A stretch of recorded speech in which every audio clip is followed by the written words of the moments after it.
I'm looking for a change and I try but I can't find it. I'm looking for a justice. I'm looking for a peace, but these guns on the streets keep popping, keep popping. Why can't we be finding peace? Why can't we be ending all this beef? Why can't we just get along? Peace is right and war is wrong.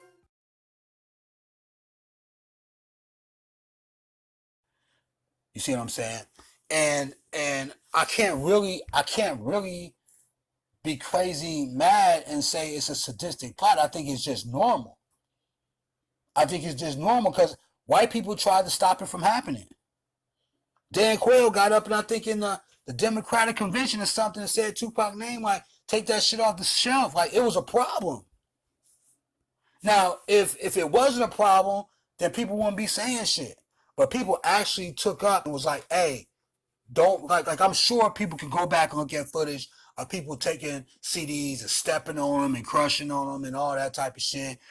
See Delores Tucker doing shit or whatever like that, making her point, being a civil rights activist and being a champion against gangster rap, getting into the community.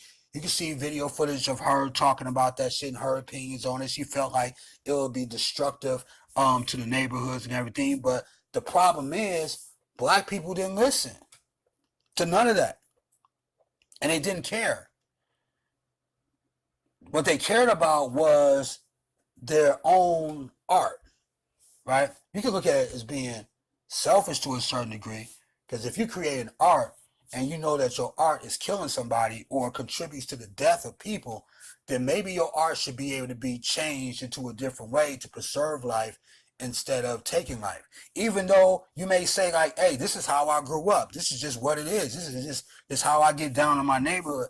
At some point, do you take social responsibility? Do you take personal responsibility and be like, hey, what I'm putting out there to the world is actually causing children to kill people? Do you really look at it like that? Is it the artist's responsibility to do that? I would say yeah. Some people would say no. But at those times, the artists didn't care. What the artists cared about was money. They cared about the money, they cared about the fame, and they didn't care about the lives of the people that was being destroyed by that music. So I look at the white people saying like, hey, okay, we ain't able to stop the music, right? So, but what we can do is we can create these prisons. So we pretty much didn't lose. So we may have lost our initial fight to be able to stop it, but we lost that. They able to put it out there. But now we're going to counter with that by saying that, okay, once that shit get into the black community and once they start listening to that shit over and over again, kill this nigga, murder this nigga, kill this nigga. Because they're not talking about, the hip hop is not talking about killing white people. They're not talking about killing the white people that's oppressing them. They're not talking about killing the white people that's got their foot on their neck and everything like that. They're talking about killing other poor black people, right? So that's what they're talking about. So I guess they're looking at it like, okay, so putting that out in the community. So when the kids listen to that shit, they're going to try to emulate the rapper. They're going to try to feel like that shit is cool. You know what I mean? How many times have, you listen to some hardcore hip hop when you're getting ready to go to a club or whatever and you be ready to fight a motherfucker? How many times? I remember when Lil Jon used to come on in the club, like in Atlanta and shit like that. Motherfucker used to be wanting to fight somebody, or you'll go to the club wanting to fight somebody after you listen to a song. So the music, statistically, or even if we look at our own personal life, it does affect us in a negative way. If you're listening to R&B music, you're not probably thinking about killing nobody. You know what I'm saying? If you listen to hip hop and you listen to some gangster shit, you're probably thinking about killing somebody. Probably. It's probably going to happen. Not the actual death, but you're probably going to be thinking about it. You're probably like, hey, if somebody say something to me wrong, you're going to be amped. Somebody say something to me wrong in a fucked up ass way and shit. You know what I mean? I might handle that business. You know what I'm saying? So it does have some effect on the mental psyche of kids who haven't even developed, a smart enough brain yet. You know what I'm saying? So maybe the white people were thinking like, hey, let's monetize off the prison. So what will be the end result? They go out there, commit some crimes. Where are they going to go when they commit these crimes? Oh shit, they're going to go to jail. So how about we are able to create these prisons, so when they do go to jail, we can monetize off of it. We can make money off of that. They wanted to be able to put this music out there. We didn't like if America wants to destroy you, then I feel like they would not fight for that music to get into the community. They would be like, hey, you're talking about killing. If it's America's agenda to be like, hey, we want to destroy black people through hip hop, through music, right? I don't feel like they would put up a fight to be the vice president at the time would not be talking shit. Because you're the vice president. Like I think you're the vice president, or you're vice president nominee, one of those. Like you're a main political figure, Dan Quayle, right at that time. So the thing is like you're not going to be saying like, hey, stop this from happening. You're not going to try to stop it from happening. If it's your agenda, you're going to be like, hey, let all the hip hop, let NWA say whatever the fuck what they want to say because they're a part of our agenda. If they say that music, they put that into the community, black people start killing each other, it fits our agenda. So they're not even going to fight if they really want to destroy black people to the way black people feel. You know what I mean? If they don't want black people and black families to be fucked up or white families to be fucked up, then they would have to be able to stop it from happening.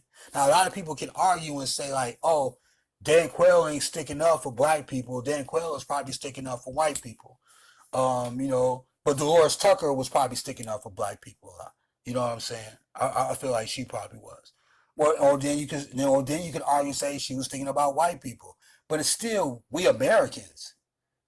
Like there's no, are we really putting a racial line into murdering, people or children, murdering other children? Is there a racial line? Is the problem racial, or is the problem murdering children? Is the problem music that's being like kids being influenced by the music and commit crimes? Is that the problem, or is the racial shit?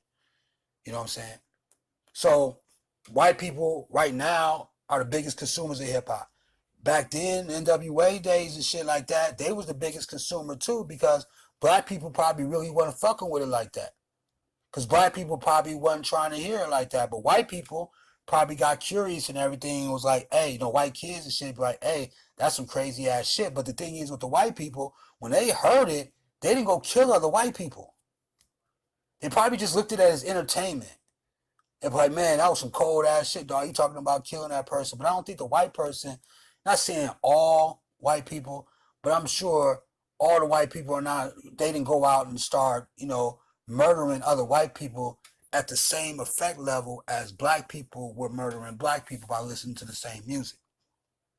So if you had 1,000 black people that listened to NWA and 1,000 white people that listened to the NWA, there's more black on black crime as the end result.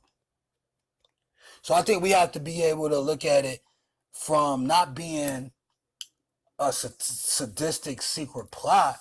You have to be able to look at it as white people looking at it as good business and big business. And they're really thinking ahead of everybody else. And I think that if a lot of black kids, and even now, this can change now, black kids need to just go to school and learn America. Learn how America operates. Don't be like, oh, I don't like America and fuck America and they can't teach me nothing about living here because my ancestors built this and blah blah blah. I think you're really ignorant when you think that. Because even when the police is looking for, just say some black dude killed somebody in the neighborhood, they're not thinking as a police officer. They're trying to think as the black male that's the killer. They're trying to study you. They're not thinking about them. They're thinking about you. When Hitler was around in Europe, murdering all the Jews and doing all the fuckery and all that type of shit, the way that the Allies were able to defeat the Germans and everybody else that was involved in shit as the enemy, because they had to think like Germans. They had to think like these people. They had to study Hitler. They had to study the people that they hated.